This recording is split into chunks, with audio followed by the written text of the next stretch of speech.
నేటి ఆధునిక యాంత్రిక యుగంలో మానవాళికి శాంతి సహనం అవసరమని ఉమర్ అలీషా పీఠాధిపతి డాక్టర్ ఉమర్ అలీషా స్వామి అనుగ్రహ భాషణ చేశారు.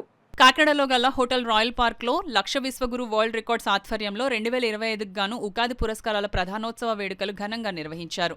కార్యక్రమంలో డాక్టర్ ఉమర్ అలీషా ముఖ్య అతిథిగా పాల్గొని అవార్డు గ్రహీతలకు అవార్డులు ప్రదానం చేసి జ్ఞాపికలు బహుకరించారు. ఈ యొక్క సమయం మీతో గడిపే అవకాశం నాకు భగవంతుడు ప్రసాదించినందుకు నాకు ఎంతో ఆనందంగా ఉంది.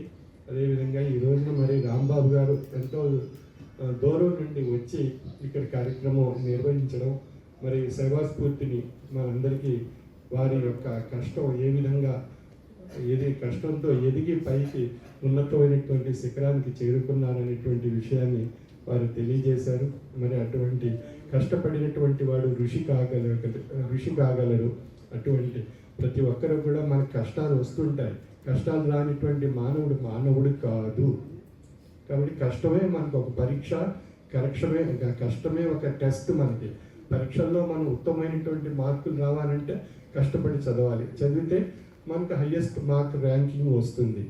అలాగే మన జీవితంలో కూడా కష్టాలని కూడా ఆ విధంగానే స్వీకరించాలి, పరీక్షలుగానే స్వీకరించాలి. ఆ పరీక్షలుగానే స్వీకరించి దాంట్లో అత్యంత కష్టం వచ్చిందంటే మనం అత్యంత కష్టపడి మనం ఆ సమస్యను ఎదుర్కోవటం ద్వారా మనకు ఒక ఉత్తమమైనటువంటి శిఖరం చేరుకోవడానికి అవకాశం కలుగుతుంది. కష్టాన్ని ఒక టెస్ట్ కింద భావించగలిగినటువంటి వాడే హయ్యెస్ట్ ప్లేస్కి వెళ్ళగలుగుతారు, హయ్యెస్ట్ స్టేజ్లో చేరుకొని ఒక మంచి విలువలు కలిగిన వ్యక్తిత్వంగా పరిగణింపబడతారు.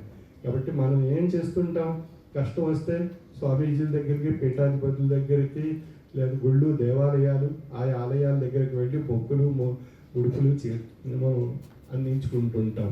కానీ ఆ కష్టాన్ని మనం గ్రహించాలి, ఆ కష్టాన్ని ఎదుర్కోవాలి. మన మనస్సుతో, మన మేధాశక్తితో, మన తాత్విక జ్ఞానంతో ఏ విధంగా ఆ జ్ఞాన సంపత్తిని మనం పొంది ఆ కష్టాన్ని ఏ విధంగా నివారించాలి అనేటువంటి ప్రయత్నం చేస్తే మనకు ఆ ఫలితం మార్గం తెలుస్తుంది. దానికి భగవంతుడు ఆశీస్సులు ఉంటాయి. ఆ భగవంతుని ఆశీస్సుల చేత ఆ ఫలితం మనకు లభిస్తుంది. అంచేత మనం ఆ కష్టాన్ని స్వీకరించాలి.